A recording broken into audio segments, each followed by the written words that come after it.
Conexión con Dios. Síguenos en Facebook e Instagram como Conexión con Dios SC. Palabra de Dios 15 de agosto de 2022. Marcos, capítulo 3. Conflicto de ideas. Conéctate con Dios y continuemos estudiando juntos su palabra. Para escuchar en Spotify, Conexión con Dios Ecuador.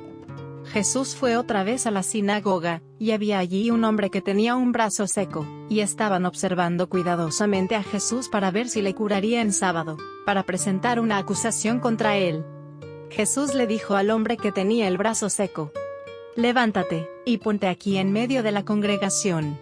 Entonces dijo dirigiéndose a todos: ¿Es conforme a la ley el hacer una buena obra en sábado o hacer una mala obra? ¿Salvar una vida o matar? Leemos en Biblia de lenguaje sencillo, VLS. Marcos, capítulo 3, versículo 4. Luego, les preguntó a los que estaban allí: ¿qué es correcto hacer en sábado, el bien o el mal? ¿Salvar una vida o destruirla? Pero nadie le contestó. Y todos se quedaron callados. Jesús miró a su alrededor con ira, porque estaba dolorido por la dureza de corazón de ellos, y le dijo al hombre: «Extiende el brazo». Y él lo extendió, y se le puso bueno del todo. Los fariseos salieron inmediatamente, y empezaron a urdir una conspiración con los del bando de Herodes para eliminar a Jesús. Este es un incidente crucial en la vida de Jesús. Ya estaba claro que él y los líderes ortodoxos de los judíos tenían posturas irreconciliables. El volver a la sinagoga era dar muestras de un valor extraordinario.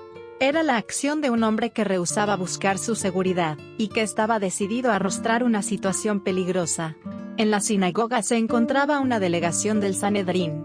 Eran inconfundibles, porque los primeros asientos eran los sitios de honor, y allí se encontraban. Uno de los deberes del Sanedrín era descubrir, y pararle los pies a cualquiera que pudiera descarriar al pueblo apartándolo del camino correcto. Y eso era precisamente lo que aquella delegación consideraba que estaba haciendo Jesús. Lo que menos les interesaba era el culto o la predicación de la palabra de Dios. Estaban allí para investigar las acciones y las palabras de Jesús con la intención de eliminarle. En la sinagoga había un hombre con un brazo paralizado. La palabra griega indica que no era una incapacidad de nacimiento, sino el resultado de alguna enfermedad o accidente. El Evangelio según los hebreos, un evangelio que se ha perdido salvo unos pocos fragmentos, nos dice que aquel hombre era mamportero, y que le pidió a Jesús que le ayudara porque su medio de vida estaba en sus manos y le daba vergüenza pedir limosna. Si Jesús hubiera sido cauto y astuto habría evitado encontrarse con aquel hombre en público, porque él sabía muy bien que el curarle en sábado era buscarse problemas. Estaba prohibido hacer ningún trabajo en sábado, y curar a un enfermo era un trabajo. La ley judía era definida y detallada en este punto. La atención médica se podía otorgar solamente si había peligro de muerte.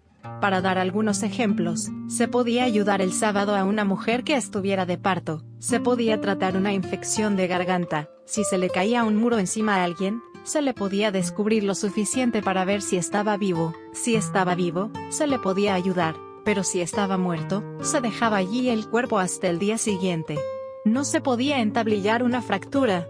No se podía echar agua fresca en una mano o en un pie dañados. Se podía vendar un corte con un vendaje sencillo, pero no se podía poner ungüento. Es decir, que como mucho se podía procurar que el enfermo o herido no se pusiera peor, pero no que se pusiera mejor.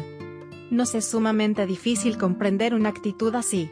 Lo mejor que podemos hacer para comprender aquel punto de vista tan estricto acerca del sábado es recordar que un judío ortodoxo rehusaría defender su vida en sábado.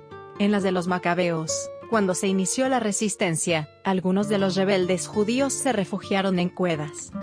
Este pasaje es fundamental, porque muestra la colisión entre dos conceptos de religión. 1. Para los fariseos religión era ritualismo. Consistía en obedecer ciertas reglas y normas. Jesús quebrantaba aquellas reglas, y ellos estaban genuinamente convencidos de que era una mala persona. Eran como el que cree que la religión consiste en ir a la iglesia, leer la Biblia o rezar, dar gracias a Dios antes de las comidas. 2. Para Jesús religión era servicio. Era amar a Dios y a las personas. El ritual era irrelevante comparado con el amor en acción. Para Jesús la cosa más importante del mundo no era llevar a cabo correctamente un ritual, sino la respuesta espontánea al clamor de la necesidad humana. Oramos en el nombre poderoso de Cristo Jesús.